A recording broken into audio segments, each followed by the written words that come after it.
कि ये सही क्वालिटी नहीं है तो वो उसे निकलवा देती है। अगर जिसमें ज़्यादा कोई ख़राबी आ रही हो, फंगस ज़्यादा पकड़ रहा हो पौधा, तो उसको पहले निकाल देते हैं ताकि रोग फैले ना। अब तक ये 2.5 महीने की खेती में 7 पानी लग चुके हैं। हाँ, पानी तो 2 एकड़ में 2 घंटे में लग जाएगा और फिर इस पर फलियाँ लगेगी और उनसे बीज तैयार होगा। ये नहीं है कि कॉन्ट्रैक्ट फार्मिंग बिल्कुल गलत है। आप इसका एक बार रेट देखेंगे तो 2 लाख रुपए तक है इसका 1 क्विंटल का। नमस्कार किसान साथियों, आपका एक बार फिर से स्वागत है। दोस्तों, जो ये फसल है ये गोभी की फसल है और आमतौर पे हम खाने वाले गोभी ही बोते हैं, तो इसके बारे में बहुत कम लोग जानते हैं। ये कॉन्ट्रैक्ट फार्मिंग के थ्रू मिलती है। बहुत सी विदेशी कंपनियां हैं, भारतीय भी हैं कुछ, जो आपको बीज वाले गोभी दिलवाती है और इसका अच्छा खासा रेट है। इसमें गोभी का जो फूल दिखाई दे रहा है वो नहीं बिकता। जब सरसों की तरह ये फलियाँ निकल जाएगी इसमें, उसके बाद जो बीज है वो बिकेगा।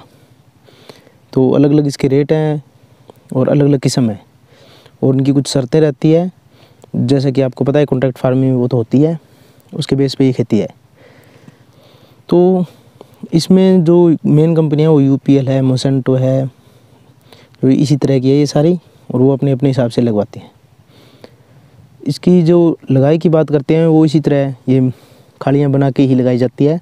आप इसमें ड्रिप सिस्टम का भी इस्तेमाल कर सकते हैं और साधारणतः खुला पानी भी दे सकते हैं। थोड़ी बहुत इसमें जो पौधा फूल साइड में हो जाता है उसके साथ में हम मिट्टी लगा देते हैं ताकि ये स्टेबल रहे। जब पानी देना तो कोई दिक्कत ना आए और इसकी जड़ मजबूत रहेगी। तो इसमें 2 टाइप के पौधे होते हैं, एक मेल और एक फीमेल। उसी के हिसाब से बाद में इसमें फलियाँ लगती है। और जो इसमें बड़े वाला दिखाई दे रहा है आपको, जो ये लाइन, ये मेल है और उसके बाद 2 फीमेल है। ऐसे चलेगी, 1 मेल 2 फीमेल। तो कुछ कंपनियां ऐसी है जो मेल को ही खरीदती है और फीमेल को भी खरीदती है, और कुछ एक है जो सिर्फ फीमेल की ही फलियां खरीदती है। मेल को वो जब इनमें सब कुछ हो जाता है प्रोसेस, तो बीज पकने पे आता है तो मेल को खुड़वा देते हैं। तो यहाँ पे है जो ये मेरा खेत नहीं है, पर मैं इस पर नज़र बनाए रखी थी मैंने। ये मेरे पड़ोस में है, उनका खेत है। 1 साल हमने भी ये खेती की थी, उसके बाद मिली नहीं, क्योंकि ये लिमिटेड होता है। जो कंपनी है वो अपने हिसाब से निकालती है कि उन्होंने 50 एकड़ का टारगेट है, 40 एकड़ का है, 100 एकड़ का है, और वो पूरे उसी हिसाब से सर्कल में बांटती है। और ये हरियाणा रीजन में, हमारे एरिया में सिर्फ 4-5 एकड़ मिली थी, तो जिसमें से 2 एकड़ ये है। ये इससे ज़्यादा किसानों को वैसे भी नहीं मिलती, क्योंकि अगर फसल ख़राब होगी तो कंपनी का टारगेट पूरा नहीं हो पाएगा। हाँ, वो इस पर मुआवजा भी देते हैं अगर फसल ख़राब हो गई। तो पीछे है एक खेत, क्योंकि इनकी ये कंडीशन रहती है कि 5 किलोमीटर तक दूसरा खेत नहीं होना चाहिए गोभी का, नहीं तो ठीक से इनका बीज की जो क्वालिटी चाहिए वो नहीं बन पाएगी। और उसी हिसाब से जो दूसरे पड़ोसी हमारे, उनकी खेत है थोड़ी दूर, उन्होंने स्पेशल खेत लिया ठेके पे और वहाँ पे लगाई, तो उनकी काफ़ी ख़राब हो गई, तो कंपनी उनको मुआवजा देगी। ये नहीं है कि कॉन्ट्रैक्ट फार्मिंग बिल्कुल गलत है।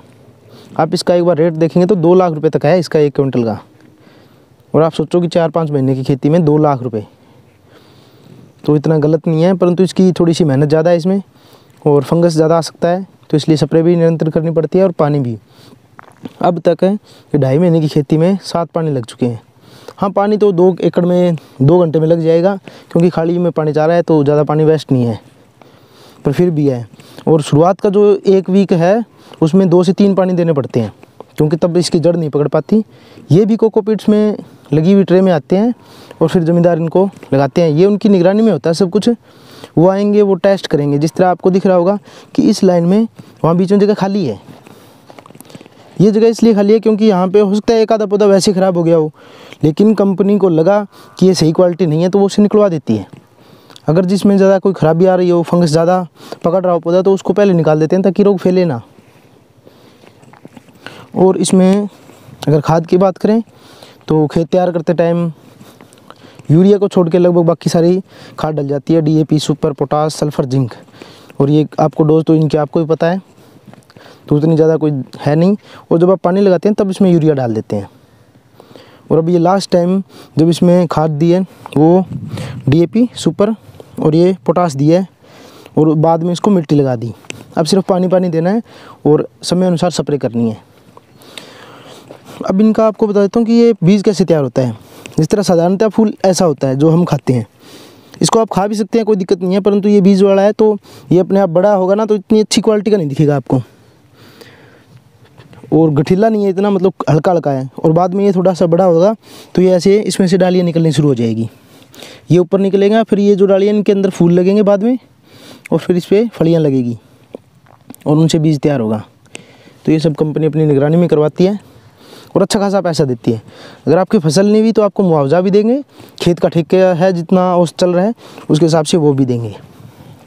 ठीक है, इनकी अच्छी इनकम है, परंतु ये उन्हीं ज़मींदार उन्हीं किसानों को देते हैं जो थोड़े मेहनती होते हैं और जो इतनी ये काम कर सकते हैं, क्योंकि इसमें लेबर कॉस्ट ज़्यादा है, यानी कि खड़ा ही रहना पड़ता है इसमें, ये कोई दिक्कत ना आ जाए। और जैसे अगर कोई नीलगाय वगैरह आ गई तो वो एक फूल को सफा चट कर देगी। ऐसे काफ़ी कारण होते हैं जिससे ख़राब हो जाती है। तो दोस्तों, आपको वीडियो कैसी लगी ज़रूर बताएं।